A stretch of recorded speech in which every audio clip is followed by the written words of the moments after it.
1947 में इंडिया को आजादी मिली। बहुत सारे राज्य रजवाड़े इंडियन यूनियन में शामिल हो गए, लेकिन गोवा अब भी पुर्तगाल के कंट्रोल में था। 450 साल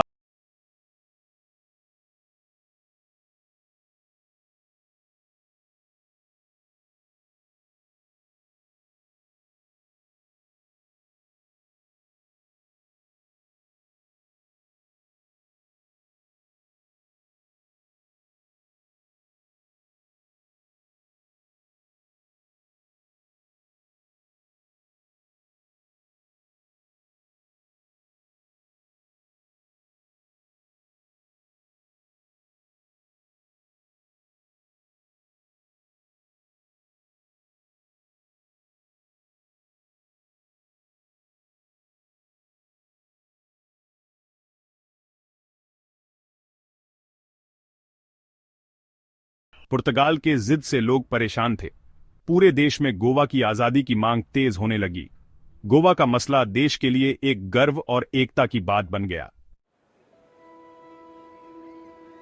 प्राइम मिनिस्टर जवाहरलाल नेहरू के नेतृत्व में इंडिया शांतिपूर्ण बातचीत में यकीन रखता था। नेहरू हमेशा बातचीत से हल निकालने की कोशिश करते रहे। वो किसी भी तरह की हिंसा या खून खराबा नहीं चाहते थे। उन्होंने पुर्तगाल के साथ कई बार बातचीत की। उन्होंने पुर्तगाल से सही और गलत समझने की अपील की, लेकिन पुर्तगाल ने इंडिया की बातों पर ध्यान नहीं दिया। गोवा के अंदर आजादी के लिए लोग और भी जोर शोर से आवाज उठाने लगे। गोवा के लोगों ने विरोध प्रदर्शन में BRH चढ़कर हिस्सा लिया। उन्होंने अपने हेचयू की मांग की। उन्हें पुर्तगालियों के जुल्मों का सामना करना पड़ा। खतरों के बावजूद वो आजादी के लिए लड़ते रहे। उनकी बहादुरी और कुर्बानी ने पूरे इंडिया के लोगों को प्रेरित किया। 1955 में हालात और बिगड़ गए। शांतिपूर्ण प्रदर्शन कर रहे निहत्थे भारतीयों पर हमला हुआ। पुर्तगाली पुलिस ने प्रदर्शनकारियों पर गोलियां चला दी। इस घटना में कई लोग मारे गए। इससे पूरे इंडिया में गुस्सा फैल गया। पुर्तगाल के खिलाफ लोगों का गुस्सा और बाराच गया। फौजी कार्रवाई की मांग तेज हो गई। हालांकि नेहरू शांतिपूर्ण हल निकालने के अपने सिद्धांत पर कायम रहे। उन्होंने पुर्तगाल पर दबाव बनाने के लिए कई अंतर्राष्ट्रीय मंचों का सहारा लिया। उन्होंने संयुक्त राष्ट्र में यह मुद्दा उठाया। उन्होंने दूसरे देशों से समर्थन मांगा, लेकिन उनकी तमाम कोशिशों के बावजूद पुर्तगाल गोवा को छोड़ने के लिए तैयार नहीं हुआ। 1961 के आखिर तक यह साफ हो गया था कि अब बातचीत से कुछ नहीं होगा। पुर्तगाल के जिद के कारण इंडिया के पास फौजी कार्रवाई के अलावा कोई चारा नहीं बचा था। यह फैसला इतनी आसानी से नहीं लिया गया था। गोवा और उसके लोगों को आजाद कराने के लिए यह आखिरी रास्ता था। 18 दिसंबर 1961 को इंडिया ने ऑपरेशन विजय शुरू किया। ये एक सोची समझी फौजी कार्रवाई थी। इसमें इंडियन आर्मी, नेवी और एयरफोर्स ने मिलकर काम किया।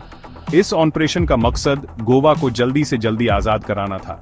इंडिया का मकसद था कि कम से कम नुकसान हो और जल्दी से जल्दी ये लड़ाई खत्म हो। इंडियन फौज ने अपनी ताकत और कुशलता दिखाई।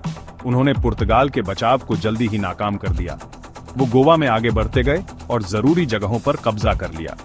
पुर्तगाली फौज, जिनकी संख्या कम थी और जो इंडियन फौज के मुकाबले कमजोर थे, ज्यादा देर तक टिक नहीं पाए। ऑपरेशन शुरू होने के 36 घंटे के अंदर गोवा आजाद हो गया। पुर्तगाल के गवर्नर जनरल मैनुअल एंटोनियो वस्सालो ई सिल्वा ने इंडियन फौज के सामने आत्मसमर्पण कर दिया। इस तरह गोवा में पुर्तगालियों का राज खत्म हो गया। ऑपरेशन विजय पूरी तरह से कामयाब रहा। कम से कम नुकसान के साथ इसके मकसद पूरे हुए। चौथा भाग, आजादी और विरासत, गोवा का नया सवेरा। गोवा की आजादी की खबर सुनकर पूरे इंडिया में खुशी की लहर दौड़ गई। लोगों ने आजादी का जश्न मनाया। उन्होंने इंडियन फौज की बहादुरी को सलाम किया। गोवा में लोगों ने इंडियन फौज का आजाद करने वालों की तरह स्वागत किया। वो सदियों से चले आ रहे विदेशी राज से आखिरकार आजाद हो गए थे। 19 दिसंबर को गोवा लिबरेशन डे के रूप में मनाया जाता है। ये आजादी की भावना और गोवा के लोगों के हौसले की कहानी है। यह दिन गोवा की आजादी के लिए दी गई कुर्बानियों को याद करने का दिन है। गोवा की आजादी के बाद के इंडिया के इतिहास का एक अहम पल है। इससे पता चलता है कि इंडिया अपनी जमीन की रक्षा के लिए कितना दृढ़ है। इससे इंडियन फौज की ताकत और काबिलियत का भी पता चलता है। इस ऑपरेशन ने अंतरराष्ट्रीय स्तर पर इंडिया की इमेज को भी मजबूत किया। पांचवां भाग, ऑपरेशन विजय की याद। ऑपरेशन विजय सिर्फ एक फौजी जीत नहीं थी। ये इंसाफ, आजादी और अपने HQ के लिए जीत थी। इसने दुनिया को यह संदेश दिया कि इंडिया किसी भी तरह की गुलामी बर्दाश्त नहीं करेगा।